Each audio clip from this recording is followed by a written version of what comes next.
우리가 너희 믿음을 주관하려는 것이 아니요 오직 너희 기쁨을 돕는 자가 되려 함이니 이는 너희가 믿음에 섰음이라. 믿음이 성장했다 그 얘기가 아니라 믿음의 기초를 말하는 겁니다. 너희가 구원받은 사람이라고 하는 것이 틀림없다 그런 의미입니다. 그런데 구원을 받기는 했지만 여기 말씀하고 있는 것처럼 너희 믿음을 주관하려는 것이 아니요 또는 오직 너희 기쁨을 돕는 자가 되려 함이니, 자, 두 가지가 어떻게 받아들이느냐 이게 굉장히 중요합니다. 자, 구원을 받은 사람은 이제 태어난 사람과 같습니다. 자, 아이가 태어났습니다. 잠언에서는 어린아이에게는 미련한 것이 얽혔으나 징계하는 채찍이 이를 멀리 쫓아내느니라. 여러분들, 가정에서는 결코 지켜져야 되는 것이 있습니다.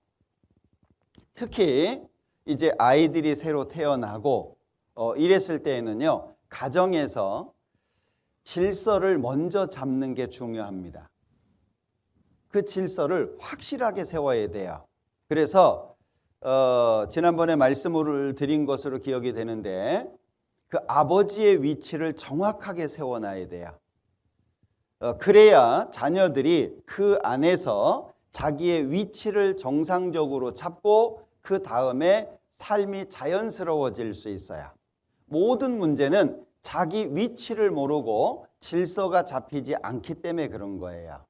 사공이 많으면 잘 아시죠? 예, 마지막 때가 되면 다 자기 목소리를 냅니다. 국가도 목소리를 내는 사람들이 많으면 혼란스러운 거예요. 가정도 마찬가지입니다. 그걸 부부가 잘 의논하는 가운데 말씀 중심으로 기준을 잡아야 돼요. 아무리 내가 원해도 아버지가 안 돼 그러면 안 되는구나, 이것이 잡혀 있어야 돼요. 그런데 지금 우리 시대는 그게 어렵잖아요. 자, 그러면 질서가 안 잡혀 있으면 여기 24절에 말씀하시는 것처럼 믿음을 주관하려는 것처럼 들릴까요? 아니면 기쁨을 돕는 자처럼 들릴까요? 이게 굉장히 중요한 부분입니다. 우리도 구원을 받고 난 다음에 하나님의 질서 안에 있으면 믿음을 주관하는 것이 아니라 기쁨을 돕는 것으로 들려요. 그런데 이게 제대로 안 되면 왜 남의 믿음 판단하냐? 너나 잘해라. 성경의 말씀을 전하는데 너는 잘하니? 안 받아들여지는 거예요. 지금 우리 시대가 그렇죠. 옛날에는 이거 맞는 거, 이거 틀리는 거였어요. 지금은 맞고 틀리는 게 있습니까? 옛날에는 사람은 이런 거야, 이렇게 살아야 돼, 그렇게 가르쳤다면 지금은요, 네가 좋아하는 거 해, 네가 원하는 거 해. 가르침의 내용이 바뀌어버렸어요. 그러니까 혼란스러울 수밖에 없어요. 오히려 살아가는 삶 속에서는 자유스럽게 보이지만 실제 어떻게 살아야 되는지 알 수가 없는 거예요. 어린 시절부터 그렇게 살아오다 보니까 질서에 순응하는 게 안 되죠. 그러니까 군대도 동반 입대를 해요. 혼자서는 공부 잘하죠. 함께 하는 게 안 돼요. 단체 생활이 안 돼요. 이유가 뭐죠? 질서를 배워본 적이 없어요. 너 좋아하는 거 해. 너 하고 싶은 거 해. 가정에 아이들이 태어나면 아이들이 우선순위가 생겨버려요. 그러니까 부모가 교육을 하려고 해도 교육이 안 돼요. 왜? 갑이 누가 돼 있어요? 왜? 자녀들이 돼 있는 거예요. 그건 집안을 망치는 거예요. 그 가정의 질서를 잘 잡으셔야 됩니다. 부모님들이 꼭 기억하셔야 될 것이 우리 옛날 어르신들이 한 말이 있잖아요. 미운 자식한테는 떡 하나 더 주고 이쁜 자식한테는 매를 하나 더 준대요. 그게 무자비하게 때리란 얘기예요? 아니에요.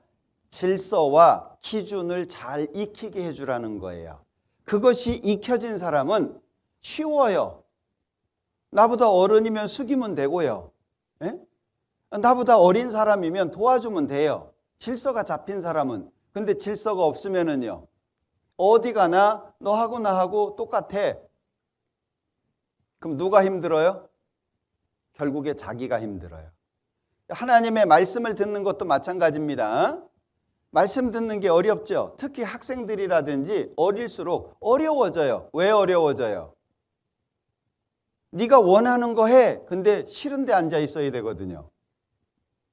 세상에서는 너 하고 싶은 대로 해. 그러는데 하기 싫은데 부모에 의해서 와서 앉아 있어야 돼요. 그러니까 고등학교 들어가고 대학교 들어가면 안 나와요. 왜? 머리 컸으니까. 처음부터 가정의 질서를 바르게 세우는 것이 굉장히 중요합니다. 자, 성경은 기쁨을 돕는 자가 되라는 거예요. 그러니까 바울 사도가 자, 내가 뭐 여러 번 선교를 하고 성경을 기록해서 전달을 해주고 잘못된 걸 지적하고 이게 믿음 주관하는 거냐? 내 말대로 해. 시끄러워. 내가 시키는 대로 해. 이런 거냐?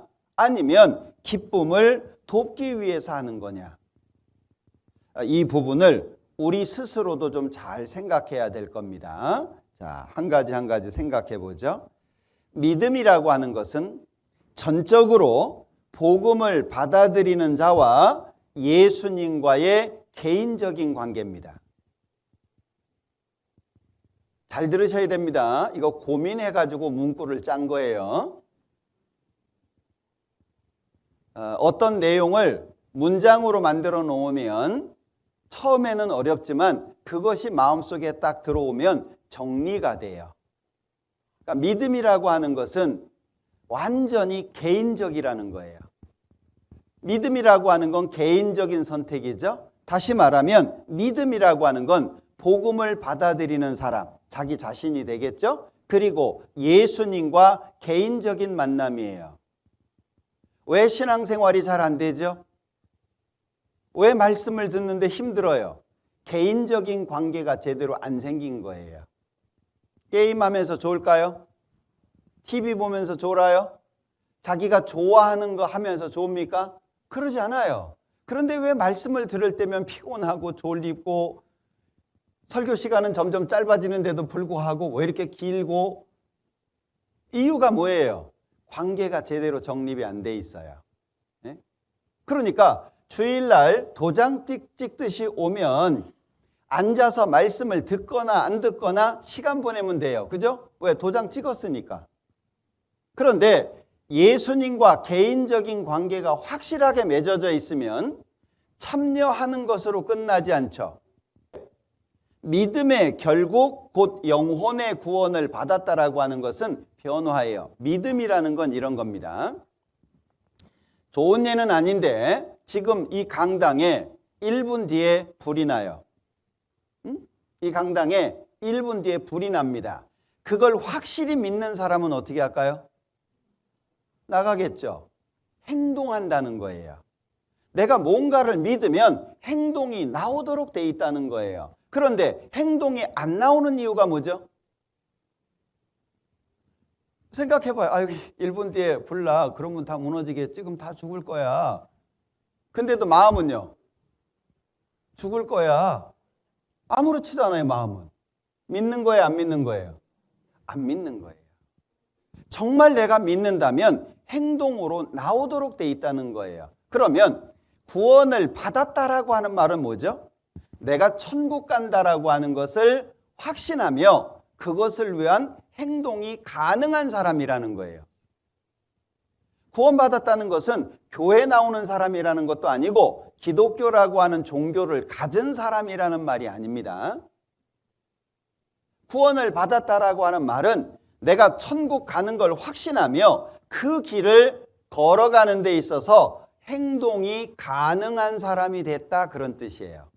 전혀 개인적이라고 하는 거죠. 그러니까 신앙, 믿음이라고 하는 건 선택을 통해서 생기는 것이지 지배를 통해서 생기는 게 아니에요. 무슨 얘기죠? 신앙생활, 즉 믿음의 생활이라고 하는 건 전적으로 개인의 선택이지 누가 해 그래서 하는 게 아니다, 그 얘기예요. 그러면 자발적이어야 돼요? 안 자발적이 돼야 돼요? 네? 신앙은 그래서 자발적으로 하는 거예요. 누가 해라. 아직 어린아이들은 잘 모르니까 부모님들의 도움이 필요한 것이고, 성인들은 필요성을 느끼는 거죠. 자발적인 거예요. 누가 해라, 하지 마라. 그래서 하냐 그 얘기예요. 그러니까 믿음이라고 하는 것은 선택이다. 선택. 그리고 그 선택의 결과는 자기가 받는다. 그게 성경에서 순종의 결과 축복, 불순종의 결과 저주. 인생도 마찬가지잖아요. 내가 무엇을 했든지 결과를 내가 받는 거예요. 하나님 앞에서도 마찬가지입니다. 많이 받은 자에게는 많이 달라고 할 것이다. 알고도 행치 않는 자는 더 많이 맞을 것이다. 결과를 얘기하고 있는 거예요. 그런데 그 모든 결과를 자기 스스로 받는다 그 얘기예요. 누가 하라고 해서 하는 게 아닙니다. 특히 우리 교회는요, 말씀이 길잖아요. 그리고 종교생활 하는 것처럼 편하지 않잖아요. 이거 하면 안 된다, 저거 하면 안 된다, 구원받은 사람으로서 합당치 않은 생활하면 안 된다. 그러니까 신앙생활이 힘든데 그 힘든 신앙생활을 어거지로 할 거냐, 누구 눈치 보고 할 거냐, 이 부분은 우리에게 아주 중요한 부분입니다. 구원을 받아들이는 것이 개인적인 만남, 예수님과의 개인적인 만남인 것처럼 구원받은 이후의 삶도 개인적인 결단이에요.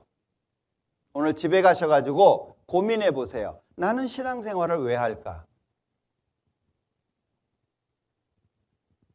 왜 나는 신앙생활을 하고 있지? 헌금도 해야 되고 11조도 해야 되고 와서 봉사도 해야 되고 수고도 해야 되고 희생도 해야 되고, 오늘 주차 봉사하시는 분들도 아침 일찍이 나와가지고 봉사하는데 오기 전에 해야 되니까요. 아니, 주차 봉사하시는 분들이 다 오고 나서 오면은 주차 봉사 의미가 없잖아요. 그럼 남들보다 수고를 더 해야 되는 거예요? 왜 하죠 그걸? 우리는 분명한 목적을 갖고 신앙생활을 하는 게 필요합니다. 왜? 신앙생활은 영적 전쟁이기 때문에 그래요. 누구 눈치 보고 누구 좋아가지고 사람 보고 따라다니는 게 아니잖아요. 자, 그러면 생각해 보죠. 하나님과 구원받은 나와의 관계를 좀 생각을 해볼게요. 하나님과 나, 어떤 관계죠? 저는 희생으로 인한 사랑의 관계라고 써놨어요. 하나님과 나와의 관계는 중간에 매개체가 뭐예요? 돈이에요? 지식이에요? 잘생겨가지고 능력 있어가지고. 하나님하고 나하고의 관계는 희생이에요. 십자가를 통한 관계예요. 십자가가 없으면 하나님하고 나하고의 관계가 제대로 성립되지 않아요. 그러면 그 십자가라고 하는 것이 뭐냐? 하나님이 세상을 이처럼 사랑하사 독생자를 주셨으니 이는 저를 믿는 자마다 멸망치 않고 영생을 얻게 하려 하심이니라. 그럼 십자가를 주신 이유가 뭐죠? 멸망치 않고예요. 그러면 우리는 이 세상에 영생, 생명의 길과 멸망의 길, 사망의 길이 있다는 걸 알 수 있잖아요. 내가 네 앞에 생명의 길과 사망의 길을 두었노니, 무슨 얘기죠? 선택은 자기가 한다는 거예요.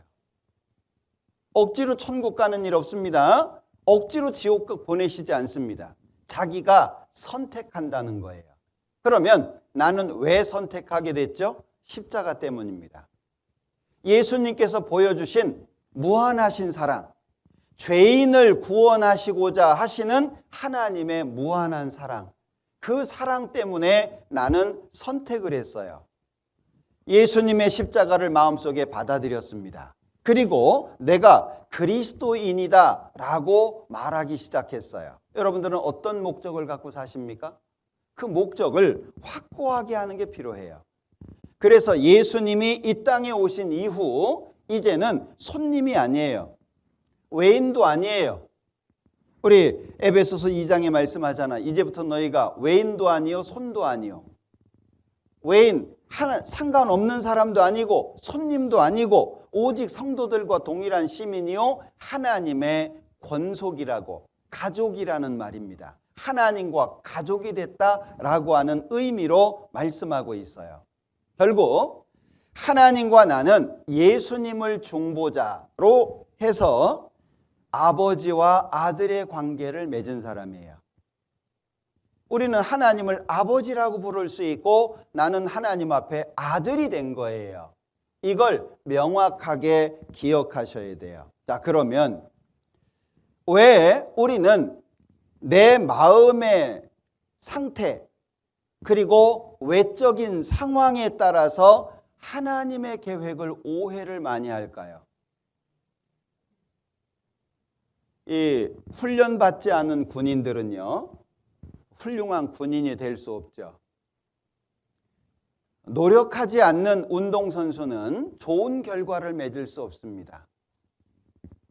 이 세상에 운동 잘하는 사람, 공부 잘하는 사람 얼마나 많아요. 원래 머리 좋은 사람도 있죠. 그런데 노력하는 사람은 못 따라갑니다. 아무리 머리가 좋아도요, 노력하는 사람은 못 따라갑니다.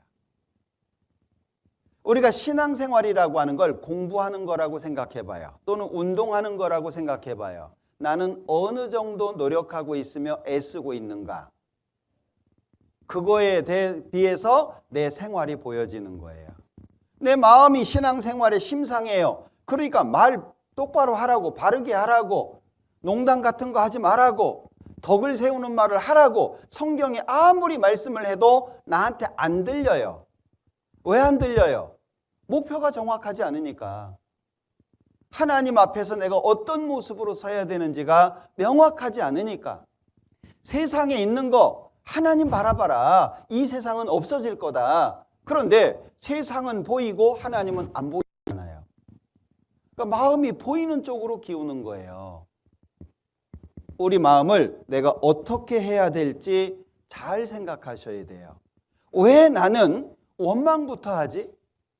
어떤 문제가 생기면 왜 화부터 낼까? 어떤 일이 딱 생기고 나면 왜 나는 불평부터 하지? 하나님의 아버지고 내가 아들이라면 아버지 왜 그래요? 하나님 앞에 뜻을 물어야 되는 것이 당연한데 어떤 문제가 생기면 교회 안 나와. 아니, 교회 안 나와가 무기예요? 아니, 군대에서 훈련 받다가 힘들어요. 나 훈련 안 받아. 그게 되는 얘기예요? 왜 우리는 원망부터 하고 화부터 내고 짜증부터 내고 불평부터 할까? 분명히 하나님의 아버지고 내가 아들이라고 한다면 하나님의 뜻과 계획이 있을 텐데 신앙생활을 하다가 어떤 문제가 생기면 하나님이 안 보여요. 자기 생각, 자기 경험 그런 거 가지고요. 언성 높이고 목소리 키우고 그래요. 하나님 어디 계시죠? 내가 믿는 하나님은 어디 계세요? 조금만 불편하면 교회 안 나와. 먼지 나도록 맞습니다. 비 오는 날에. 정신 차리고 살아야 돼요. 내가 왜 신앙생활을 하는지 명확한 목적을 갖고 살아야 됩니다. 그러니까 나를 좋아하는 사람도 있고 싫어하는 사람도 있고 그렇지만 내가 신앙생활을 해야 되는 이유가 뭐예요? 목적이 있으니까. 나를 구원하신 하나님께서 나를 구원하신 이유를 설명해 놓으셨잖아요. 나를 어떻게 쓰실지 성경에. 근데 내 모습 이대로 쓰겠어요? 내가 하나님이라고 하면 나를 봐요. 예? 내가 하나님이라고 생각하고 지금의 자신의 모습을 봐요. 쓰겠어요? 내가 하나님이라도 안 써요. 예. 근데 하나님이 날 쓰시겠냐 그 얘기예요. 구원받았다고 하나님이 다 쓰시는 게 아닙니다. 구원받은 다음에 바뀌어가야 돼요. 새 포도주는 새 부대에 담아야 될 거 아니에요. 근데 새 포도주가 헌 부대에 들어가 있어요.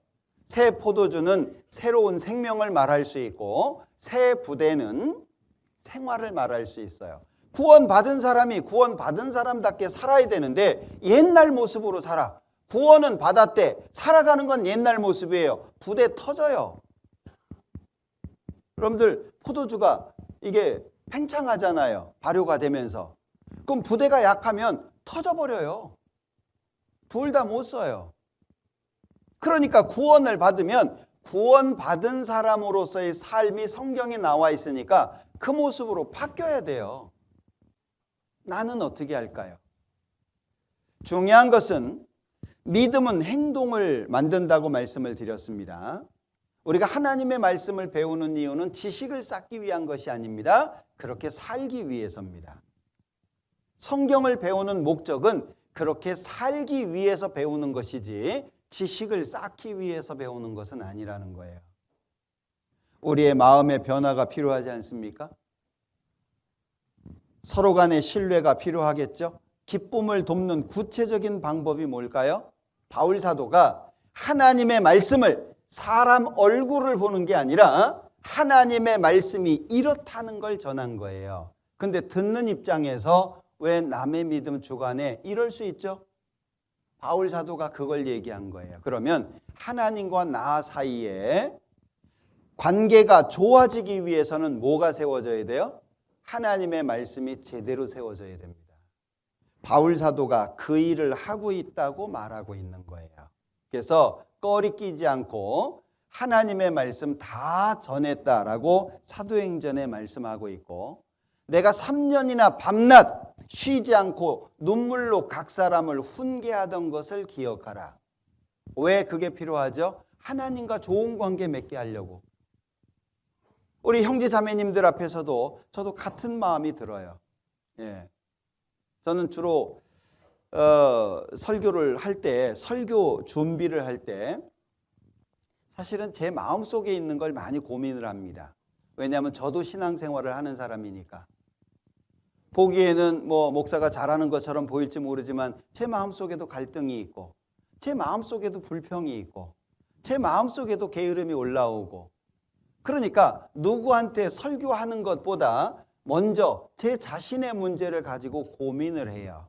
그걸 주로 설교를 하려고 애를 씁니다. 왜? 제가 하나님과의 관계가 좋아지기를 원하는 것처럼 우리 형제 자매님들도 하나님과의 관계가 좋아져야 되니까. 이건 개인적인 거예요. 제가 어떻게 해줄 수 없는 부분이에요. 하나님의 말씀이 이렇다는 건 전해드릴 수 있지만 우리 형제 자매님들이 하나님과의 관계가 좋고 나쁜 것은 여러분들 스스로의 선택이에요. 지금 내 모습 이대로 살면 하나님과의 관계가 똑같을 거예요. 내가 선택하는 겁니다. 바울 사도가 기쁨을 돕는 자라고 말했던 것처럼 여러분들도 누군가의 기쁨을 돕는 자가 돼야 되지 않을까요? 꼭 설교하는 사람뿐만이 아니라 여러분들 스스로도 내 옆에 있는, 또는 자주 교제를 하지 못해가지고 사정을 잘 모를지라도 누군가를 위해서 기쁨을 돕는 자가 돼야 되지 않겠습니까? 우리가 하나님 앞에 하나님과 나와의 관계도 좋아야 되지만 누군가에게 도움을 줄 수 있다면 더 좋을 것 같아요. 그래서 이 고린도후서 1장 23절 24절을 통해서 바울 사도의 고린도를 향한 마음을 알 수 있어요. 그 마음을 우리 마음속에 잘 두어서 나도 이렇게 해야 되겠다. 내가 누군가의 도움이 되는 사람이 돼야 되겠다. 다짐하면 좋을 것 같아요.